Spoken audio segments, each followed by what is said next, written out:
आज हम बनाएंगे गोभी आलू मसाला। बहुत ही आसान रेसिपी है और खाने में बहुत ही डिलीशियस।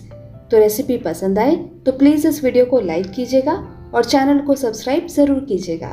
मैं हूँ रश्मि और कुक योर फूड में आपका स्वागत है। तो चलिए इसे बनाना शुरू करते हैं। तो सबसे पहले पैन में डालेंगे 3 बड़े चम्मच तेल। मैंने यहाँ पे सरसों का तेल यूज़ किया है और तेल अच्छे से गर्म हो जाए तो इसमें डाल देंगे कटी हुई गोभी।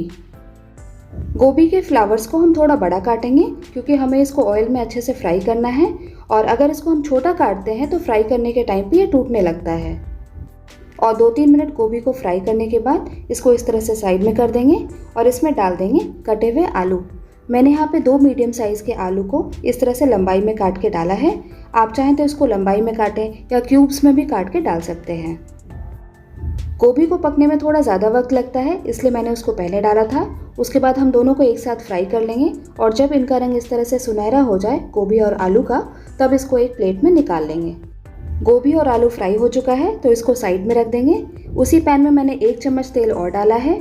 फिर इसमें डाल देंगे ½ टीस्पून मेथी सीड्स और 1 टीस्पून ज़ीरा। दोनों क्रैकल हो जाएं तो फिर इसमें डाल देंगे पिसा हुआ प्याज। मैंने यहाँ पे 1 बड़े साइज़ के प्याज को ग्राइंड कर लिया था। प्याज को थोड़ा सा भून लेंगे। फिर इसमें डाल देंगे 1 टेबलस्पून अदरक और लहसुन का पेस्ट। इसे भी हम चला लेंगे और इसको कुछ देर के लिए कवर करके पका लेंगे, जिससे कि इनका कच्चापन निकल जाए। तो चलाने के बाद मैंने इसको लो फ्लेम पर 4-5 मिनट के लिए कवर कर दिया है। अब लिड ओपन करके चेक कर लेते हैं। ये देखिए प्याज अच्छे से भुन चुका है, इसका कलर भी थोड़ा डार्क हो गया है। तो अब इसमें डाल देंगे कटी हुई हरी मिर्च और उसके साथ ही इसमें डाल देंगे टमाटर का प्योरे। इसके लिए मैंने 2 मीडियम साइज़ के टमाटर को ग्राइंडर में पीस लिया था। इसको भी चला लेंगे और इसे कुछ देर के लिए पका लेंगे, जिससे कि इसका मॉइस्चर थोड़ा रिड्यूस हो जाए।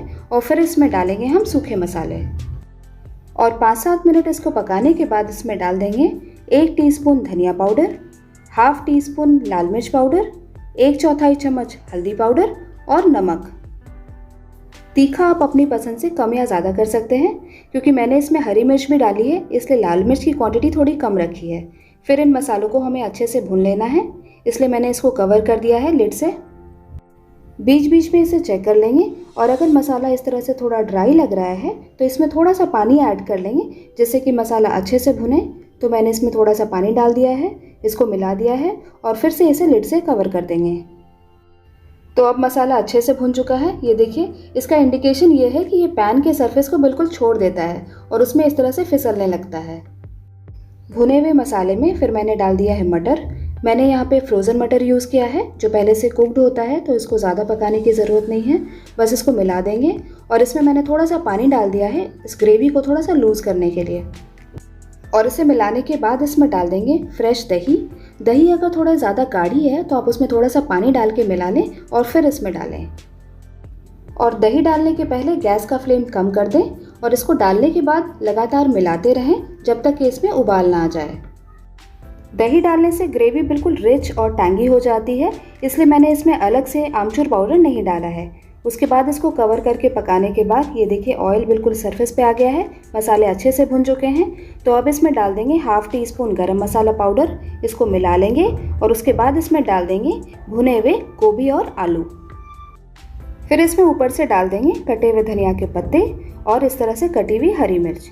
हरी मिर्च डालना इस समय बिल्कुल ऑप्शनल है, आप चाहें तो डालें, नहीं तो स्किप कर सकते हैं। फिर इन सभी सब्जियों को ग्रेवी के साथ, मसालों के साथ अच्छे से मिला लेंगे। तो मैंने इसमें थोड़ा सा पानी डाल दिया है क्योंकि गोभी जो है वो ऑलरेडी 80% कुक्ड है और बाकी 20% इसको मसालों के साथ पकना है। तो पानी डालने से ये पैन के तले में नहीं लगेंगी।